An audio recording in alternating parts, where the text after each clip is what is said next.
एक बार की बात है, गौतम बुद्ध एक गांव से गुजर रहे थे। तभी उनके सामने एक नौजवान आया और महात्मा बुद्ध को प्रणाम करके बोला, महात्मन, मेरे अंदर कई सारे प्रश्न हर रोज उठते रहते हैं, जिनमें से कई के जवाब मैं किताबों की मदद से ढूंढ लेता हूं, परंतु मैं एक प्रश्न पर अभी भी अटका हूं और कई लोगों से उसका उत्तर पूछ चुका हूं, परंतु जैसा उन्होंने बताया वह मेरी समझ में नहीं आया और उनका जवाब मुझे संतुष्ट न कर सका। कृपया करके आप मेरे उसे प्रश्न का उत्तर समझाने का प्रयास करें। तब महात्मा बुद्ध ने कहा कि वत्स, तुम्हारा क्या प्रश्न है? इस पर वह नौजवान कहने लगा कि महात्मन, यह माया क्या है और हम इस माया से कैसे मुक्त हो सकते हैं? इसके बाद महात्मा बुद्ध ने उसके प्रश्न को सुनते हुए मुस्कुराए और बोले, आपने अक्सर लोगों को यह कहते हुए सुना होगा कि सब मोह माया है। ये जो भी तुम धन, कार, बंगला इकट्ठा कर रहे हो, ये सारी चीजें यहीं छोड़कर जाओगे, क्योंकि यह सब माया है। लेकिन सत्य तो यह है कि ये कहने वाले ही माया से परिचित नहीं होते।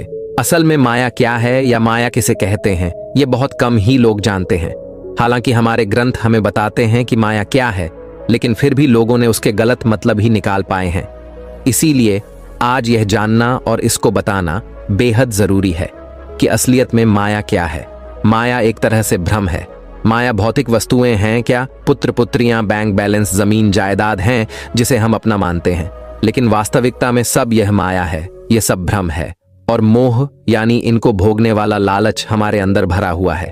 लेकिन इसका मतलब यह नहीं कि हमें इन सब का इस सांसारिक जीवन में त्याग कर देना चाहिए, बल्कि हमें समझना चाहिए कि यह भौतिक वस्तुएं और सुख सुविधाएं पल भर के लिए होती हैं। अगर यह हमसे छिन जाए तो हमें दुख नहीं होना चाहिए। ये तब होगा जब हम माया और मोह के बंधन को समझे और इसके पीछे ना भागे। आप जरा अपने आप को ही देख लीजिए। जब कोई बड़ी कामयाबी, बड़ा घर, खूब सारा पैसा, पुत्र पुत्री आदि जब आपको मिल जाता है तो आप कहते हैं कि सब भगवान ने दिया है। लेकिन जब यही सब चीजें आपके पास नहीं रहती तो आप कहते हैं कि भगवान, यह तूने क्या किया? मुझसे क्या भूल हुई? मुझसे यह सब क्यों छीना? लेकिन यह सब चीजें भगवान ने ही आपको दी हैं और वह ले भी सकता है, और ऐसा भी हो सकता है आपको इसके बदले और ज्यादा दे दे। लेकिन आप नहीं मानेंगे। आप उस चीज की वजह से आप दुखी हो जाएंगे। तब आप ये सोचे कि जब आप इस धरती पर आए थे तब आपके पास कुछ नहीं था और यह सब आपके साथ जाएगा भी नहीं। जाएंगे तो सिर्फ आपके किए हुए कर्म और आपका इस धरती पर दूसरों के प्रति प्रेम रूपी व्यवहार और आपकी महानता। क्या होता है? माया में डूबना। व्यक्ति जब अपनी इंद्रियों को नियंत्रित करने में पूरी तरह असमर्थ हो जाता है, उस समय लोग उसे कहते हैं कि वह इंसान पूरी तरह माया में उलझा हुआ है।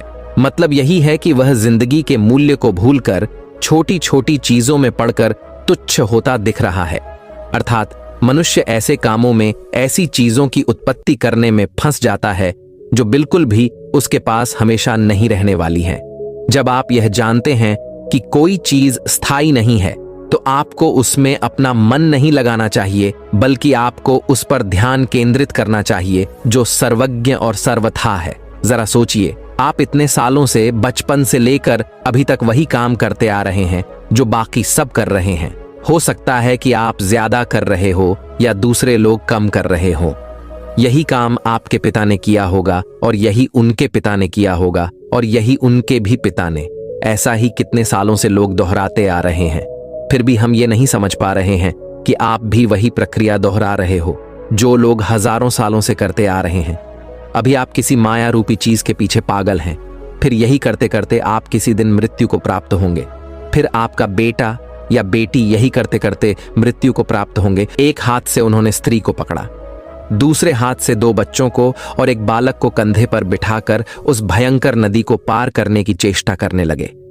कुछ दूर जाने के बाद ही लहरों का वेग बढ़ने लगा। कंधे पर बैठे हुए शिशु की नारद किसी प्रकार रक्षा न कर सके। वह गिरकर लहरों में बह गया। निराशा और दुख से नारद चीत्कार कर उठे। उसकी रक्षा करने को जाते ही और एक बालक जिसका हाथ पकड़े हुए थे, हाथ से छूटकर डूबकर मर गया। अपनी पत्नी को वे अपने शरीर की समस्त शक्ति लगाकर पकड़े हुए थे। अंत में तेज लहरों के वेग से पत्नी भी उनके हाथ से छूट गई और वे स्वयं तट पर गिरकर मिट्टी में लोटपोट होने लगे और बड़े करुण स्वर में रोने लगे। इसी समय मानो किसी ने उनकी पीठ पर कोमल हाथ रखकर कहा, वत्स, जल कहाँ है? तुम जल लेने गए थे।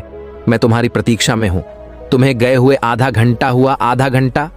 नारद के लिए तो 12 वर्ष बीत चुके थे और आधे घंटे के भीतर ही ये सब दृश्य उनके मन के अंदर से निकल गए। यही माया है, किसी न किसी रूप में। हम सब इसी माया के भीतर रहते हैं।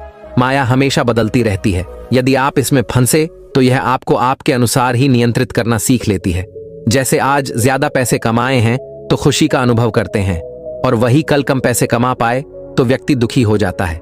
यह दर्शाता है कि आप माया के जाल में फंस चुके हैं, क्योंकि व्यक्ति को सिर्फ अपने कर्म से खुशी मिलनी चाहिए और अपने प्रयास करने चाहिए। चिंता करना भी स्वाभाविक है, पर सब कुछ होते हुए भी और की इच्छा रखने के लिए रोना तो दुर्भाग्य ही होगा। आपके जीवन की अस्थिरता का मुख्य कारण क्या है?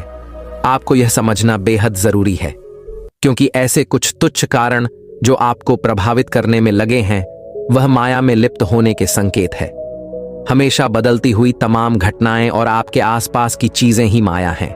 स्थिरता तब आती है जब आप अपने अंदर किसी ऐसी चीज पर काम करते हैं जो बदल नहीं रही है, जो पूरे समय एक समान रहती है। इसे माया के जाल से बाहर निकलना कहा जाता है। यूं तो लोगों ने माया शब्द के जाने कितने ही अलग अलग अर्थ निकाले हैं, जिसमें से एक और प्रमुख अर्थ है कि माया जिसका कोई रूप है, लेकिन जब आप उसे पकड़ने की कोशिश करते हैं तो वह आपके हाथ में नहीं आती है। दुनिया में सब कुछ ऐसा ही है। आपको कोई चीज बड़ी सुंदर लगती है, आपको अट्रैक्ट करती है, आप उसके लिए तड़पने लगते हैं, यहां तक कि यदि वह नहीं मिलती तो लोग आत्महत्या भी कर लेते हैं। लेकिन सत्य इन सबसे परे है। सत्य यह है कि माया बदलती रहती है, और जब आपको कोई ऐसी चीज मिल जाती है जिसे पाने के लिए आप बेहद पागल थे, तो बाद में वही चीज आपको खराब लगने लगती है। आपकी नजरों में उसकी कीमत कम होने लगती है, और धीरे धीरे आप देखते हैं कि आपकी नजरों में उसकी सुंदरता पूरी तरह खत्म हो गई।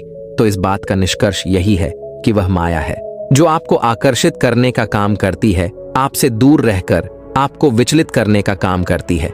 और यदि आप उसे गलती से हासिल भी कर लेते हैं तो वह अपना रूप बदलकर किसी और वस्तु में समाने लगती है, और फिर आप उसके पीछे लग जाते हैं।